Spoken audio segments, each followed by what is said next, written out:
When it comes to action camera stabilization, there are a range of motorized gimbal solutions available, and we've covered various examples on the channel. Although varying in versatility, all options produce pretty much the same results and share similar modes of operation, and it's those modes of operation that you'll really want to master for truly cinematic results. Irrespective of gimbal used, a single button click or a combination of buttons allows users to quickly switch between different gimbal modes, changing how the gimbal behaves. Each mode will lock different axes and help make stabilization easier for a given scenario, the exception being GoPro's own Camera Grip, which lacks both modes and versatility when compared to some other examples. Nevertheless, we first need to understand the three movements most gimbals will compensate for. These include the tilt, roll, and pan axis. When we refer to the tilt axis, we mean the up and down rotation, similar to the motion someone makes when they move their head to look up or down. So the tilt motor, located next to the camera, compensates for the up-down movements made as you hold the gimbal handle. The roll axis uses the motor typically located behind the camera and keeps a level horizon. In most gimbal modes, this axis is generally locked regardless of which mode you have currently active, as in most cases users will want a level horizon regardless of shooting scenario. Finally, we have the panning motor, typically attached directly to the top of the handle, which turns the camera side to side. This motion is similar to the motion of a person turning their head from left to right. Handheld gimbals use all three of these axes to compensate for the movements made when shooting with the attached camera, helping create steady, almost cinematic footage, and thanks to the small overall size they can rival some larger professional stabilization rigs.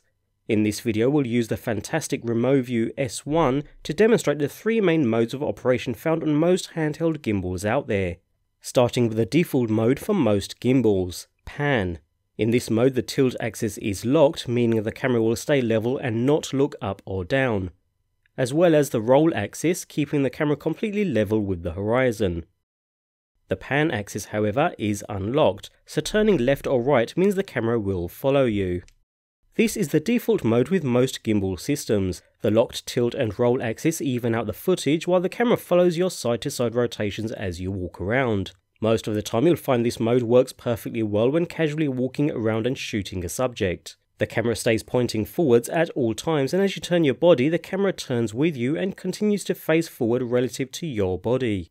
Gimbals such as this Remoview unit or various Fayutech models for example, with an integrated thumbstick provide added versatility, since by moving the thumbstick users can alter the fixed axis. So if we consider the locked tilt axis here, we can make the camera point downwards for example and pan up or down as need be, providing a good level of control. There may be times when you want the camera to follow your every move, and for that we have the next mode, the following mode. In this mode the roll axis is still locked since you'll want a level horizon regardless, but both the pan and tilt axis are unlocked, so the camera will not only follow your left and right movements, but also your up and down movements. If you'll be moving around a fair bit, tracking a subject for example, following it as it moves up and down as well as left to right, this follow mode is ideal. It'll continue to keep the camera level with the horizon, but allow the flexibility to move across both other axes to follow your subject. In this mode the thumbstick can be used to adjust the tilt axis as well, so the up and down movement, giving the user more flexibility over camera control. That brings us on to the third and final mode, the locked mode. Just like the name suggests, this locks all three axes. In this mode the camera stays pointed in one fixed direction, so whether you tilt the handle up or down, roll it to either side, or twist from left to right, the camera stays pointing in the one direction regardless.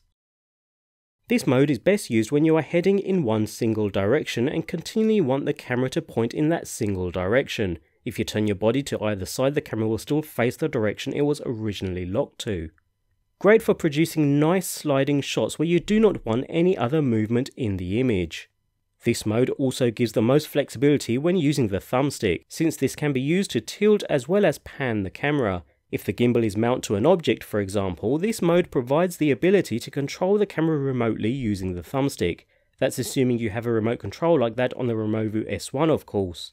Nevertheless, this opens up a whole new level of versatility when it comes to mounting the gimbal on items or subjects, taking a step above and beyond typical handheld use.